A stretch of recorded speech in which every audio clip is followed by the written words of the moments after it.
Well, hello there! The gods of licensed games actually didn't want me to talk about this one, because it's too good.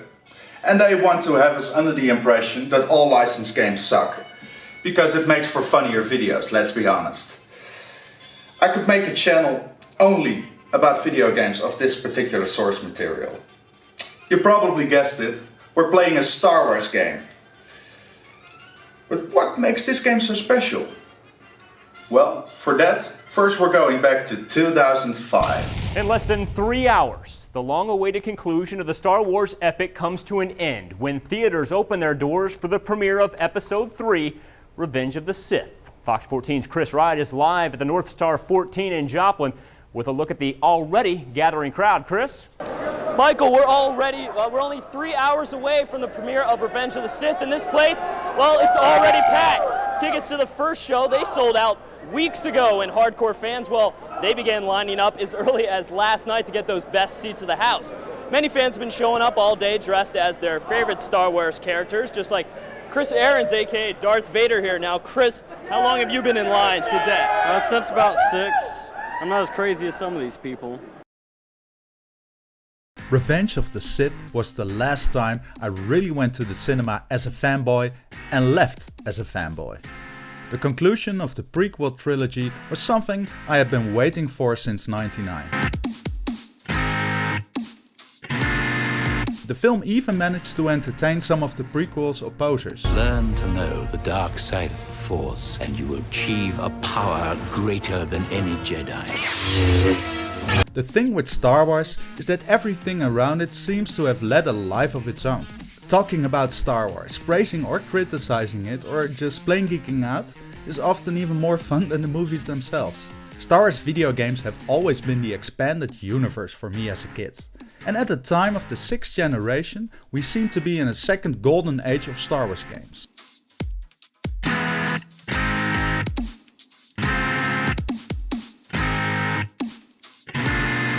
Get the hell off of our land! Get the hell out of here! Now! Games like Knights of the Old Republic, Jedi Academy, Bounty Hunter and Battlefront had set a new high standard.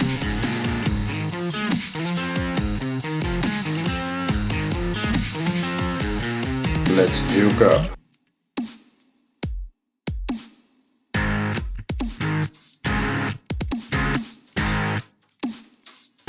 But like most Star Wars movie-based games, Revenge of the Sith found its way to handheld.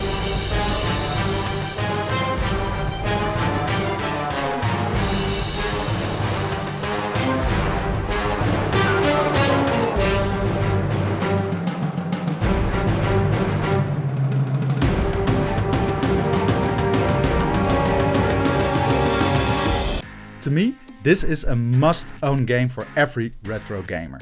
This is just one of those games you will pick up a lot because of the gameplay and of how fun it is to play in different ways.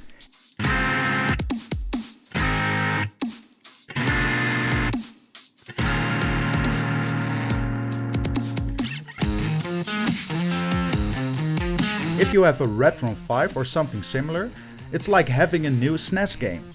I played it with a SNES controller, the Retron controller with the clicky stick, and I loved playing it with my fight stick too. On the GBA, SP and the Game Boy Micro is where it'll quickly become one of your go-to games if you want to show off the system.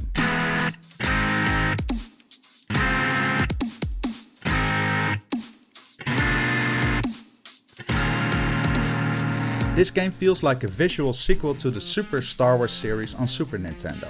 But it's not a run and gun. It's a beat 'em up. A Star Wars beat 'em up in beautiful 16-bit pixel art style.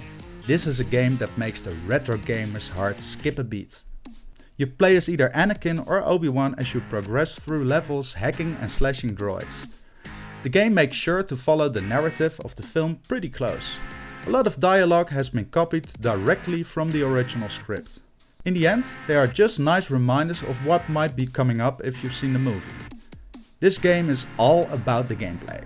It's so much fun to make your way through various droids, trying not to get hit, or use your saber to deflect the blaster fire and the force to throw it. It all feels really satisfying. Just like a typical beat 'em up of old, every character moves on a horizontal plane, so you always have to line up with your enemy to hit them. I love making a jump from above to strike down the enemy or simply stabbing behind you. This will be important to use because droids will be coming from both sides simultaneously. I found out that even though it's fun to deflect the blaster fire, jumping acrobatically from droid to droid while slashing them up works best if you're attacked from both sides. The boss fight with Count Dooku was very interesting. You get to use Anakin and Obi-Wan both, and you can only really attack Dooku after you've blocked one of his attacks successfully. It took a little while because when you get hit, Anakin will switch out for Obi-Wan and vice versa. But it made the fight actually really fun, because they both have their unique abilities.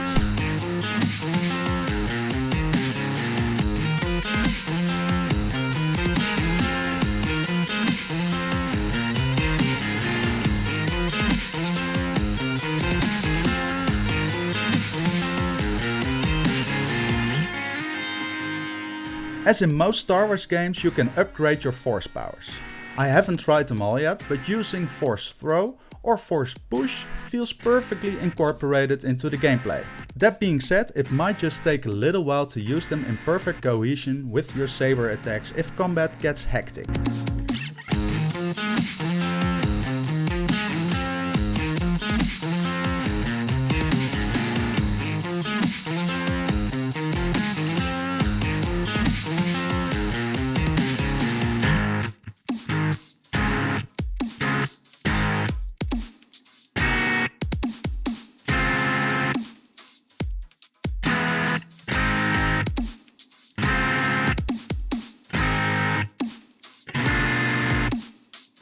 There isn't a whole lot to analyze about this game from my perspective, because I already loved it, but I had to make a video about it and recommend it to you guys. This is a typical game most of us skipped back in the day, with good reason if you look at the track history of movie-based licensed games. But the good thing is, it sold, like most licensed games do. It is therefore pretty common and affordable.